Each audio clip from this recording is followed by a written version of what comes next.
Okay, welcome back, and we're trying to understand a bit better the situation in Ondo State. We have with us Honorable Gbenga Omole, and actually it's your turn to speak now. You did say when you first spoke that Governor Akeredolu was actually not at that meeting, and that was significant.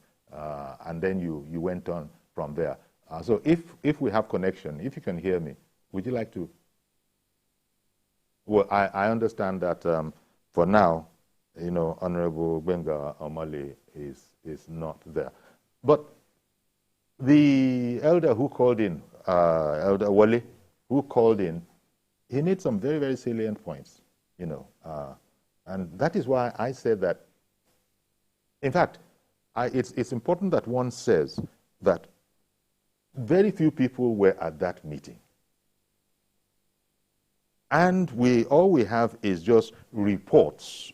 They reportedly said. Now, it is reportedly said that Mr. President indicated, go back and continue as deputy governor. And then I think that is where Wale, who called in, has said that he thought that the president didn't go far enough. Because where are we now with this kind of a situation? In the meantime, did I hear Lawrence? Is there a Lawrence on the line? Florence in Benin. Good morning, madam. Good morning, Uncle Yori. Thank you for calling in. I am a stakeholder in Ondo State. Okay. And I got information from someone that attended that meeting.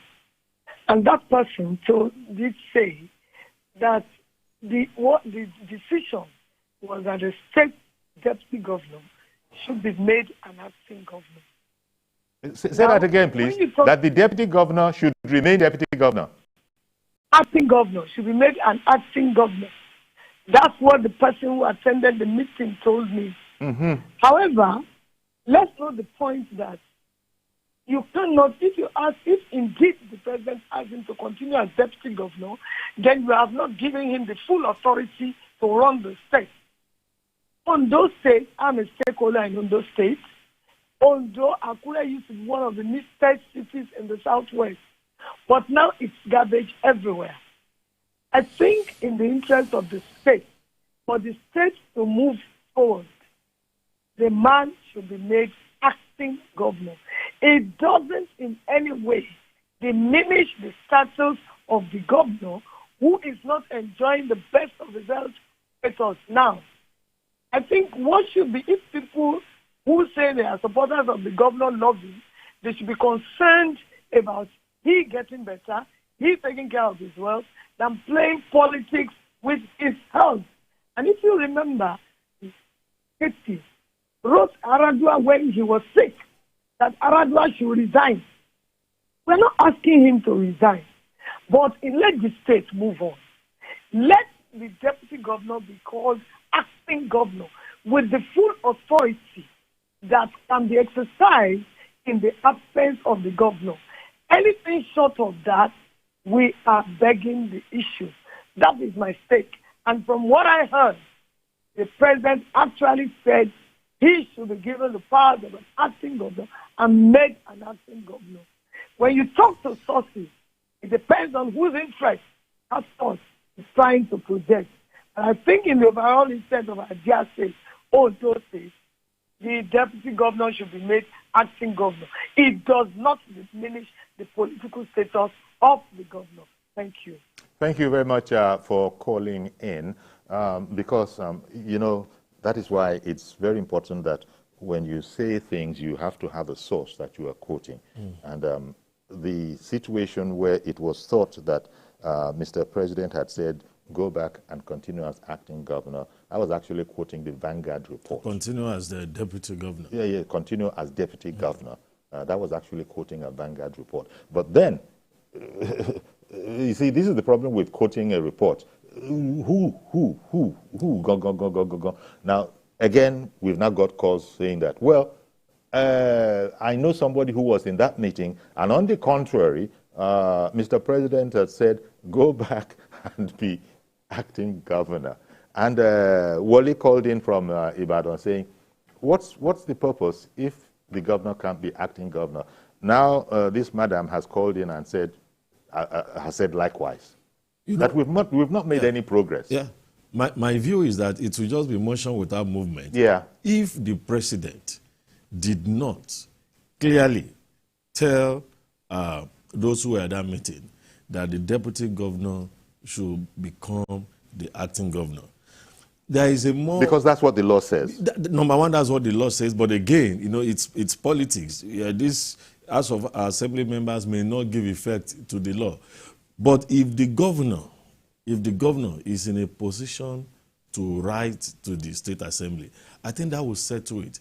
Meaning that at any point in time that is in a better state of health to resume work, by the same token, he will write a letter to say, I am resuming. Automatically, the acting governor stops becoming, being an acting governor at that time. And revert to being deputy governor. Exactly. So that, for me, is the way. Otherwise, I wasn't at that meeting. But if I know the president as much as I know him, I do not think that it will call such a meeting and remain, make it look ambiguous and people will still be ambivalent. Yes. So I suspect that, and of course, because it's an off-the-cuff meeting, so to speak, I don't expect that the president's spokespersons will need to issue a statement on that because it is not in the purview of the presidency. So I expect... But this statement, Vanguard based its statement, its report on a statement by Jury and Gilali.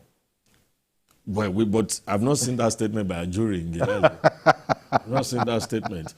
Because if there is a statement issued by a jury or any other of the president's spokespersons, then that becomes, authoritative, to some extent. But for Ondo State to move forward, there is no way that you can have this state of flux to continue. Indeed. There is no way. There is Indeed. no way. And the common sense thing to do is to have somebody in charge.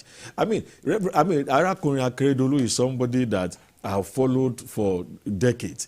His days as NBA president remain indelible. As an individual, he was a stickler, right, for the rule of law and constitutionalism. So his name being dragged into this mess, for me, is really unfortunate. Indeed. It's really unfortunate. It really is, because as I was saying, I was quoting that newspaper report, which everybody can read. And but other papers have sort of carefully steered away from making any direct statement as strong as that. Perhaps because of the ambiguity. Because of the ambiguity, and that also is a problem. But any way you look at it, there is the Constitution, and Wale, who called in from Ibadan, remembered the fact that this is a senior advocate of Nigeria. This is a former president of the NBA. And this is a governor. So he knows, he knows all of these things. So why are these things becoming as troublesome as they have become? So much so that the president has called them together.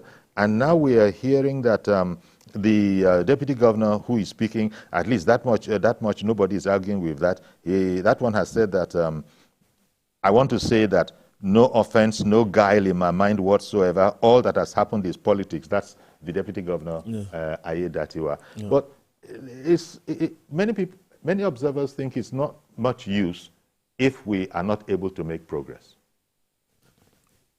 Well, it's not much use, but when you read in between the lines, he spoke, in a gubernatorial manner.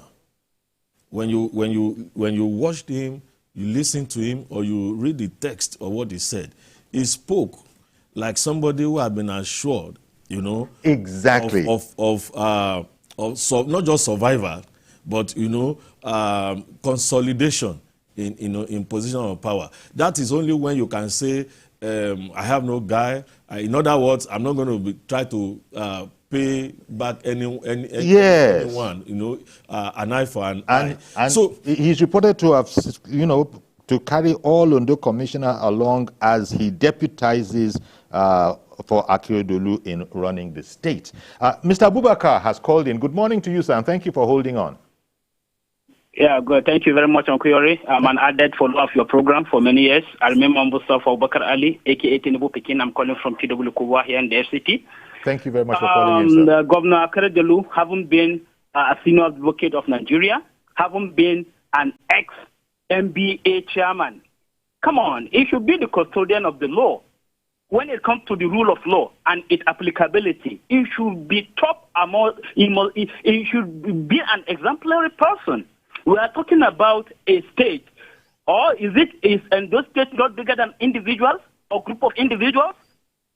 Nobody prays for anyone to fall ill, but as it appears, this man is incapacitated. If at all he was capacitated, why was he not in the villa? We are not praying for any bad thing whatsoever, but it is obvious that it is the succession politics that is playing out in Ondo State. They felt if this innocent deputy governor is made the active governor, or maybe even made the governor, then their succession plan will not be achieved. Indeed. But why should Ondo State be the people to bear this? All right. It's unfortunate. If we select where to apply law and we select where we should not, it's not good. And you, the Southwesterner, we are looking up to you to uphold the rule of law. Honestly, we are disappointed. Thank you very much, sir. Thank you very much for calling in as well. Again, you know, as you said, Yemi, it's so ambiguous. I'm happy to say that we have Honorable Gbenga Omole back. We've missed you because so many things have been said. A lady has called in to say that contrary to what some newspapers might be reporting, that Mr. President had said, go back and continue as acting governor, let there be status quo. She alleged that what Mr. President said was that go back and the machinery to make him acting governor should be taken, should be, sort of put in motion. Otherwise, the way she concluded was that what has been gained if we still have this ambiguity? So I thought that was where you might want to come in, because you said at the very beginning that Mr. Arakuni Akeredolu was not at that meeting with the president, and that in itself, it get as it be. Let us put it like that in local parlance. Would you like to come in at this stage?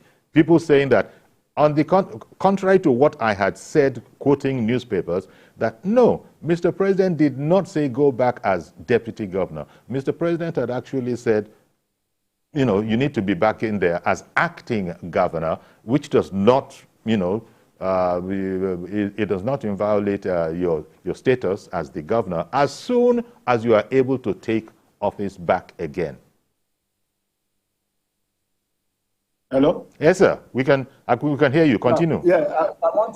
I listened to the last two speakers and they spoke my mind. I want to tell you that the meeting that we all saw that was brought to the media was the one we saw. There was a meeting before that meeting. That meeting, the deputy governor was not in attendance. The senator from Ondo South, Senator Jimo Ibrahim, and the aides of the governor, including the chairman of the party, and the 15 members of the House Assembly, and Mr. Sika were in that meeting. And what was said in that meeting was not in the open. I think that was when they brought us those demands. Those are the demands of the people that met Mr. President, because they are afraid that for what they have done to the deputy governor, if he resumes as acting governor, he's going to deal with them. But unfortunately for them, Mr. Lucky Aiyedatiwa, like the person that spoke, like, is innocent of all these things. It's all about 2024 election. And like you noted, in the way Mr. Aiyedatiwa spoke, he spoke as a person in charge, and nobody has said anything contrary to that. He said, I'm going to unite, I'm going to do this, I'm going to carry all of you along. That's right. If he has not been given the power, he won't be saying that. And that brought us back to what happened this morning. They want to quickly put their stooges as the LCDA administrator before the constitution takes its place and make Aiyedatiwa the acting governor. So that when he gets there as acting governor, he won't be able to dissolve the LCDA. And this LCDA they want to do this morning, the deputy governor is not aware. So they They are already going contrary to all the agreement that was made in Abuja. That is the point we should be looking at now. Yes. Okay. That is the point we are looking at now. One moment. What they want. Why are they rushing to the House Assembly, knowing fully well not all members are around? All right. Mr. George, thank you for holding on. Good morning. We'd like to go quickly, please. Good morning, Uncle Yori, and greetings to your guests. Uncle Yori, I've said it before that the problems in Ondo State is about their 2024 elections. What the president has done is good, but I think he needs to go a little further. I want to believe that the president must have called the governor and speak to him before the invited delegates go to Abuja, knowing very well that the governor is not in a position to physically be present at that meeting. What I think needs to be done is it is the governor himself that would make an announcement to the people that he consents to this acting capacity. That will bring everybody to the same page. Those who are going to the assembly this morning to do some sinister moves, because of that non-open state of matters, they are capitalizing on it. Some of them are still telling people that, no, this is what the governor believes. But if the governor himself comes to the open, make a statement, and say, I am in consent with what the president said, all these ones will go away. Indeed. I want to believe that the president too, maybe directly or through the first lady, should also talk to the wife of the governor. A lot of blackmail took place the time the governor went for medical treatment. You will notice that the rapport between the governor and the deputy was much, much better at the time before he left than when he came back. All because a lot of things transpired, and who knows what they were able to pass to the wife. You know, women are very, very powerful in the lives of their husbands. And the man is bound to believe what the wife has told him. So the governor is in the best position to resolve this issue. Thank you very much, Mr. George, for calling in. This is not actually getting any clearer. The optimism of the meeting being able to solve anything, and some interesting conjectures have been made. I think look, the way Aida Tiwa was speaking, promising to carry all Ondo commissioners along as he deputizes for Akere Dolu, and that let matters in the past be matters in the past. Yeah. All of those suggest that when people call in to say that, Mr. President never said anything like you've been, paraphrasing or quoting. In fact, Mr. President has said, go back and let's see how we can have an acting governor in the place. I think I want to believe that perhaps before the end of today, there will be news about the governor saying something, because it is strategic to this whole matter. I said the only reason why the 2015 election in Nigeria was not contentious post-election was because President Jonathan came out to say, congratulations. Exactly. And that's exactly the same thing that happened in Sierra Leone now. That's it. If he had not, we already saw what was happening at the Collation Center by one of his ministers there. But everybody had to just, the man has spoken. The strategic leader has spoken. So they became powerless. Same thing. The same thing in Sierra Leone. And so what will bring the smoke down and quench the fire in Ondo State is the governor himself speaking, not even the president. Yes, and that is where Mr. Wale, who called in from Ibadan, said that in his humble opinion, he didn't believe the president had gone far enough because he could have persuaded along the lines you've just spoken about that, look, unless, and nobody knows, unless the governor is actually unable to speak or is actually unable to, communicate this letter, that again, nobody really knows because there has been complete silence. Unfortunately, it's a throwback to 2011. Indeed. you know, the 2010 actually. The Yaradua scenario, where nobody... Because it got to a point that we had to now evoke the doctrine of necessity. Yeah, because at that point the president was no longer in a position to actually communicate in any form whatsoever. You've heard. Well, Honorable Gbenga Omole, okay, we thank you for joining our program and indeed for alerting us that, wait a minute, not yet Uhuru, and we've sort of taken it from there. So I want to thank you as well, Mr. Yemi Makpadirun, strategy and governance expert. And I also want to, you know, tap into your optimism that before the end of the day, we just need to hear something more about this, because at the end of the day, the parameters are there. If a person is as incapacitated as, you know, might be thought, then the next thing has to happen. The state can't be left in limbo. And I'm sure that will be the last thing that President Bola Tinubu would want. But as you said, it's even more than Bola Tinubu now. We must hear from the governor, or what needs to happen needs to happen. And then going forward, this culture of perennial imbroglio between governors and their deputy governors, we need to have leadership culture that makes people understand the role of leadership and the importance of leadership. So we've got to leave it there. Thank you very much.